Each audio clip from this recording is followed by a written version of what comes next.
Pour l'exercice 85, on nous dit probabilité et suite. Un jeu de hasard sur ordinateur est paramétré de la façon suivante. Si le joueur gagne une partie, la probabilité qu'il gagne la partie suivante est 1/4. Si le joueur perd une partie, la probabilité qu'il perde la partie suivante est 1/2. La probabilité de gagner la première partie est 1/4. Pour tout entier naturel n non nul, on note Gn, l'événement, la énième partie est gagnée.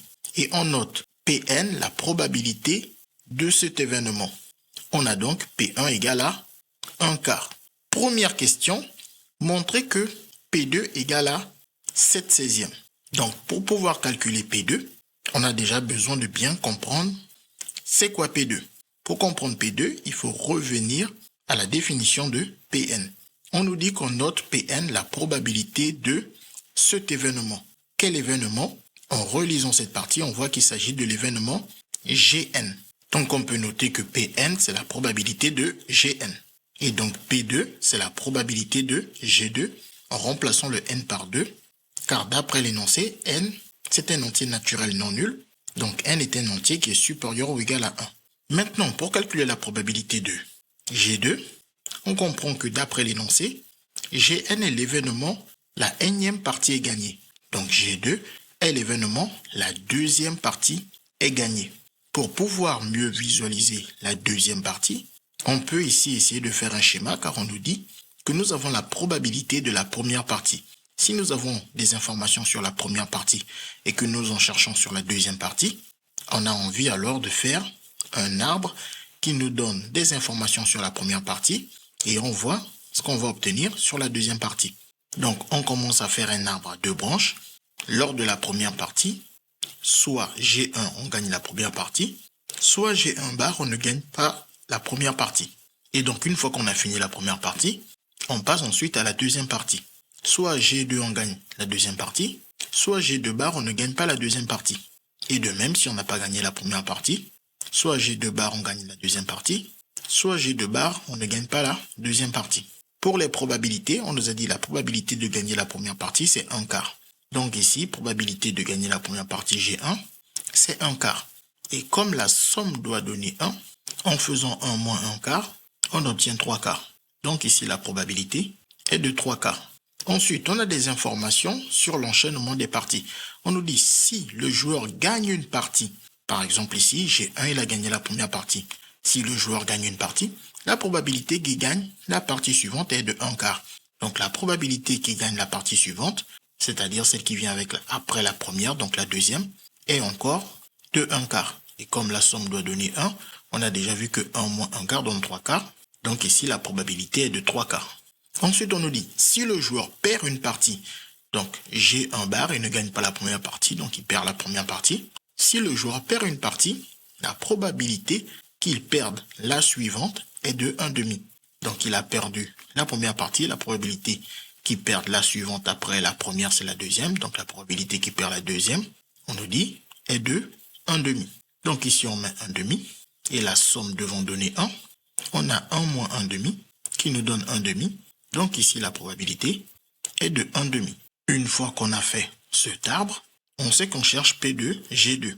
Et on sait que dans un arbre, pour trouver la probabilité de G2, on doit faire la somme des probabilités que l'on obtient à l'issue de tous les chemins qui mènent à G2.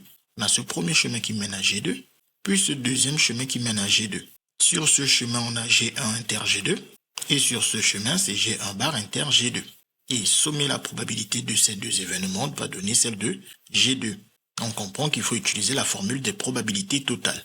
Pour pouvoir l'utiliser, on doit commencer par préciser que G1 et G1 bar forment une partition de l'univers.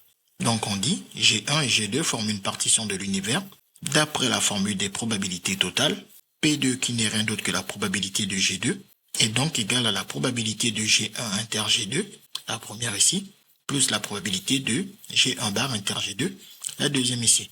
C'est-à-dire que la probabilité de G2 est le total des probabilités de ces deux intersections. Ensuite, on sait que la probabilité d'une intersection dans l'arbre est le produit des probabilités qui sont sur le chemin qui va mener à cette intersection. Sur le chemin, nous avons la probabilité de G1. Donc, on peut dire qu'ici, on obtient P de G1. Ensuite, on a P de G2 sachant G1. Donc, ici, on a fois P de G2 sachant G1. On fait exactement la même chose pour l'autre intersection. On fait le produit des probabilités qui sont sur le chemin qui mène à cette intersection. En premier lieu, on a G1 bar, donc ici, ça fait P de G1 bar. Ensuite, fois P de G2 sachant G1 bar. Ensuite, on n'a plus qu'à lire ces probabilités conditionnelles ou non. Dans notre arbre, P de G1, d'après l'arbre, c'est 1 quart. P de G2 sachant G1, d'après l'arbre, c'est aussi 1 quart. P de G1 bar, d'après l'arbre, c'est 3 quarts. Et P de G2 sachant G1 bar, d'après l'arbre, c'est 1 demi. On n'a plus qu'à taper tout ce calcul à la calculatrice. Vous remarquez que le 1 demi, c'est du 2 quarts. Et donc, on aura 4 fois 4, 16 comme dénominateur commun. Ici, on a 1 fois 1 qui donne 1. Et là, on aura 3 fois 2 qui donne 6. Et 1 plus 6, ça nous donne bien P de 2 égale à 7 16e comme demandé dans l'énoncé. Bien évidemment, si vous êtes confiant, pas la peine de perdre du temps à taper sur la calculatrice. Mettez directement 7 16e, surtout le jour du contrôle, pour gagner du temps. Ensuite, pour la question 2, on nous dit recopier et compléter l'arbre ci-contre en y inscrivant les bonnes probabilités. Donc, maintenant qu'on a fait un cas particulier où le n était égal à 1, on va essayer de travailler le cas général pour n quelconque supérieur ou égal à 1 et bien évidemment entier naturel. Donc ici, nous avons l'événement Gn et sa probabilité, nous l'avons précisé ici, probabilité de Gn, on l'a noté Pn. Donc ici, on met Pn. Ensuite, on sait que la somme de ces deux probabilités doit être égale à 1 car on a deux branches issues d'un même nœud. Donc ici, pour trouver la valeur manquante pour avoir 1, il faut tout simplement faire 1 moins cette valeur, ce qui donne 1 moins Pn. Ensuite, pour la valeur ici, on sait que Gn, c'est gagner la nème partie. Et ensuite, Gn plus 1, c'est gagner la nème plus une partie, c'est-à-dire gagner la partie qui vient après Gn. Et d'après les mêmes phrases ici, on nous a dit comment ça marchait lorsqu'on a gagné une partie, quelle probabilité avons-nous de gagner la partie suivante. Ça va être exactement les mêmes probabilités que nous avons mis ici sur notre premier arbre. On a une chance sur 4 de gagner la partie suivante si on a gagné une partie. Et ensuite, on a dit la somme des deux doit faire 1. Donc, on fait 1 moins 1 quart qui donne 3 quarts. Donc ici, il faut mettre 3 quarts. Et ensuite, on nous a dit, lorsqu'on a perdu une partie, la probabilité de perdre la partie suivante est de 1 demi, tout comme ici. Donc ici, on met 1 demi. Et pour que la somme fasse 1, on met aussi ici 1 demi. Soit on le trouve en faisant 1 moins 1 demi, ou on remarque que 1 demi plus 1 demi fait 2 demi, c'est-à-dire 1, tout comme ici. Ensuite, pour la question 3, on nous dit montrer que pour tout entier naturel n non nul, P de n plus 1 est égal à moins 0,25 Pn plus 0,5. Donc, on veut trouver P de n plus 1, on a besoin de cette définition. On va s'aider de celle de Pn qui est égal à P de Gn. Donc, pour tout n appartenant à grand N étoile, qui est l'ensemble des entiers naturels non nuls, on sait que Pn est égal à P de Gn. Et donc, pour trouver Pn plus 1, partout où on voit n, on lui rajoute un 1. Et ensuite, on comprend qu'il s'agit de la probabilité de Gn plus 1. On peut donc s'aider de cet arbre pour la trouver. On regarde tous les chemins qui mènent à Gn plus 1. À la fin de ce chemin, on a Gn inter Gn plus 1. Et à la fin de celui-ci, on a Gn bar inter Gn plus 1. Donc, on sait que cette probabilité, d'après la formule des probabilités totales, va être égale à la somme des probabilités de ces deux intersections. Et donc, pour le justifier, on dit que c'est d'après la formule des probabilités totales, car Gn et Gn bar forment une partition de l'univers, étant donné que Gn et Gn bar donnent toutes les branches possibles en partant d'un même nœud. Ensuite, une fois qu'on est là, on sait que la probabilité d'une intersection est égale au produit des probabilités qui sont sur le chemin qui mène à cette intersection. On peut alors dire que la probabilité de cette intersection est égale à la probabilité de Gn fois la probabilité de Gn plus 1, sachant Gn. On refait la même chose ici, en suivant cette fois-ci ce chemin. C'est la probabilité de Gn bar fois la probabilité de Gn plus 1, sachant Gn bar. Ensuite, P de Gn, d'après ce qu'on a rappelé dans l'arbre, il s'agit de Pn. Donc à la place ici, on met Pn. Et pour P de Gn plus 1, sachant Gn, d'après notre arbre, il s'agit de 1 quart. Donc ici, on met 1 quart. Et pour P de Gn bar, soit on commence par utiliser la probabilité de l'événement contraire pour dire que comme Gn bar est le contraire de Gn, sa probabilité c'est 1 moins celle de Gn. Puis on remplace la probabilité de Gn par Pn pour venir ensuite remplacer P de Gn bar par 1 moins Pn, où on utilise directement ce qu'on a écrit dans l'arbre pour dire qu'on met directement 1 moins Pn. Et ensuite la probabilité de Gn plus 1, sachant Gn bar, on la récupère dans l'arbre, c'est 1 demi. Une fois qu'on est là, on n'a plus que du Pn et des nombres. On comprend alors que pour trouver cette expression de Pn plus 1, il va juste falloir faire ce calcul. Et en observant cette expression, on voit qu'on a des 0,25 et des 0,5. Donc on peut se dire qu'on va transformer ce 1 quart en 0,25 et ce 1 demi en 0,5. Donc Pn fois 1 quart donne 1 quart Pn, soit 0,25 Pn. Et ici on développe 1 fois 1 demi, nous donne 1 demi, et moins Pn fois 1 demi, nous donne moins 1 demi Pn. Et 1 demi c'est 0,5, ça nous fait 0,5 moins 0,5 Pn. Et ensuite 0,25 Pn moins 0,5 Pn nous donne moins 0,25 Pn avec le 0,5. On obtient alors l'expression de Pn plus 1, qui correspond à celle demandée. CQFD, ce qu'il fallait démontrer. Ensuite, pour la question 4, on nous dit, on définit pour tout entier naturel n non nul la suite un par un est égal à Pn moins 0,4. Donc, Pn, on a reconnu que c'est une suite arithmético-géométrique. C'est-à-dire que si on oublie le plus 0,5, on regarde que cette partie, elle fait penser à une suite géométrique. Et si on oublie le moins 0,25, le Pn plus 0,5 fait penser à une suite arithmétique. Mais cette suite n'est ni arithmétique, ni géométrique, elle fait juste penser à une suite arithmétique d'une part, et une suite géométrique d'autre part. On dit que cette suite, elle est arithmético-géométrique. Et pour trouver l'expression d'une suite arithmético-géométrique, on passe par une suite auxiliaire. Ici, la suite auxiliaire, c'est un lié à notre suite arithmético-géométrique. Et on nous dit, question A, il faut démontrer que la suite auxiliaire un est une suite géométrique dont on précisera la raison. Définie comme ça, la suite auxiliaire, elle est toujours géométrique et on le démontre plus ou moins de la même manière. On va montrer que un plus 1 est égal à q fois un, où le q est exactement ici le coefficient de Pn. Et pour cela, il faut partir de un plus 1 et arriver jusqu'à une expression qui ne contient que un. Donc, pour tout n appartenant à grand N étoile, on sait que un est égal à Pn moins 0,4. Et nous, on veut parler de un plus 1. Donc, partout où on voit n, on lui rajoute alors un plus 1. Et ensuite, le Pn plus 1, d'après ce que nous avons démontré à la question précédente, on sait que on peut le remplacer par cette expression. Donc, à la place de Pn plus 1, on met le moins 0,25 Pn plus 0,5. Et on n'oublie surtout pas le moins 0,4. Puis on n'a plus qu'à effectuer le calcul.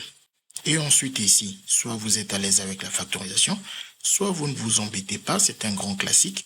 On doit factoriser par le moins 0,25. On ne s'embête pas, on prend ce moins 0,25 et on l'écrit, on ouvre des parenthèses dans lesquelles on va juste écrire Pn, ce nombre, sur le moins 0,25.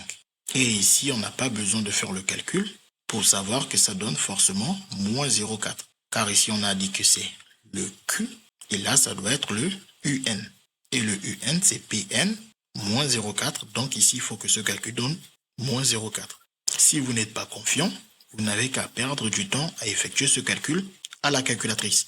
Mais sinon, par expérience, vous savez que ça donne moins 0,4. Donc, évitez de perdre du temps à le vérifier. Et une fois qu'on est là, on reconnaît UN. On écrit donc moins 0,25 UN. On montre ainsi que UN vérifie la relation de récurrence d'une suite géométrique. On dit donc que UN est une suite géométrique de raison Q égale à moins 0,25. Et il est toujours bon de préciser aussi le premier terme. Pour trouver le premier terme, on repart encore de notre relation. On part de UN égale à Pn moins 0,4.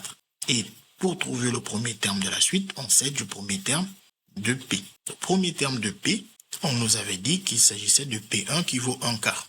Donc ici, il faut remplacer tous les n par 1. Partout où on voit n, on met des 1 et le P1, c'est 1 quart, soit 0,25. Puis on effectue le calcul pour obtenir que U1, c'est moins 0,15.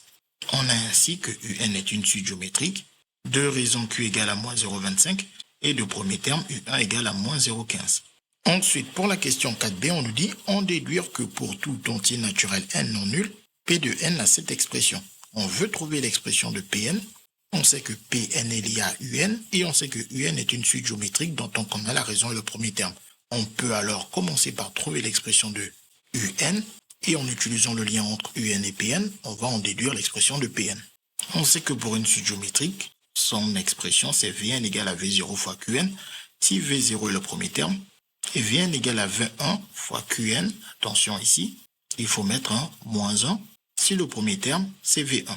Et plus généralement, si le premier terme c'est Vp, c'est la même formule, mais on a Q puissance n-p. Et donc nous, ici, on sait que le premier terme c'est U1. On utilise donc cette formule Un égale à U1 fois Q puissance n-1. Puis on remplace U1 par sa valeur moins 0,15 et Q par sa valeur moins 0,25. Et on n'oublie pas la puissance. Une fois qu'on a trouvé Un, on revient dans notre relation. On va extraire Pn en faisant passer le moins 0,4 de l'autre côté de l'égalité. Donc par équivalence, on obtient que Un plus 0,4 est égal à Pn. Moins 0,4 devient plus 0,4. Et l'égalité étant une relation symétrique, on peut même dire que Pn est égal à Un plus 0,4. On part alors de cette égalité, on remplace Un par son expression, et on n'oublie surtout pas le 0,4. Et en comparant avec la réponse proposée, on voit même qu'on peut utiliser la commutativité de l'addition pour écrire en tout premier lieu le 0,4. Donc ça nous fait 0,4 et ensuite on a le moins 0,15. Ici on peut enlever le symbole de multiplication et juste mettre une parenthèse pour avoir moins 0,25 n puissance 1. Ce qui nous donne alors Pn d'expression demandée dans l'énoncé. CQFD, ce qu'il fallait démontrer. Ensuite, pour la dernière question, la 4C, on nous dit la suite Pn semble-t-elle converger? Si oui, conjecturer sa limite et interpréter ce résultat.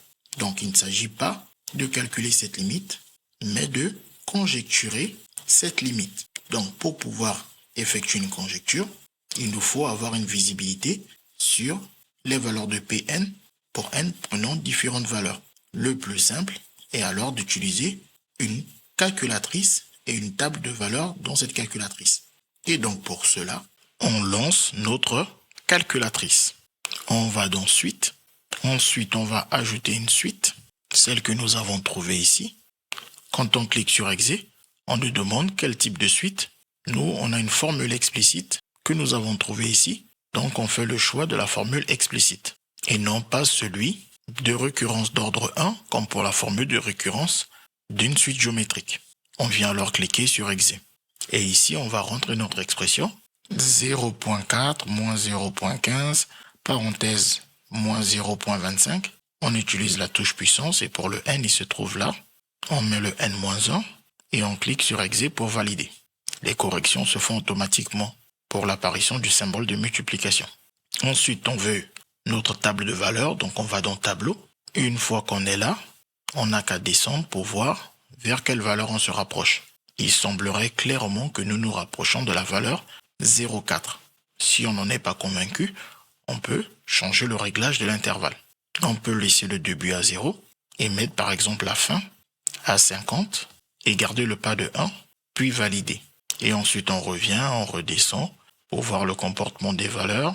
Quand on regarde nos valeurs, on voit que pour n suffisamment grand, les valeurs sont tellement proches de 0,4 que la calculatrice n'ayant plus assez de place pour afficher les nombres après la virgule, nous donne directement comme valeur arrondie 0,4 après que n soit suffisamment grand. Donc on peut clairement conjecturer que la limite de notre suite est donc 0,4. On peut par exemple dire, d'après la calculatrice, on conjecture que la limite de la suite Pn, lorsque n tend vers plus infini, est égale à 0,4. Ensuite, on nous a dit d'interpréter ce résultat. Pour cela, il faut d'abord se rappeler que Pn n'est rien d'autre que la probabilité de Gn et que Gn n'est rien d'autre que l'événement, la énième partie est gagnée. Donc ici, on a la probabilité que la énième partie soit gagnée se rapproche de 0,4 lorsque le nombre de parties n devient très grand. C'est donc cette interprétation que nous allons faire. Interprétation Au bout d'un grand nombre de parties, la probabilité de gagner une partie se rapproche de 0,4. CQFD, ce qu'il fallait découvrir.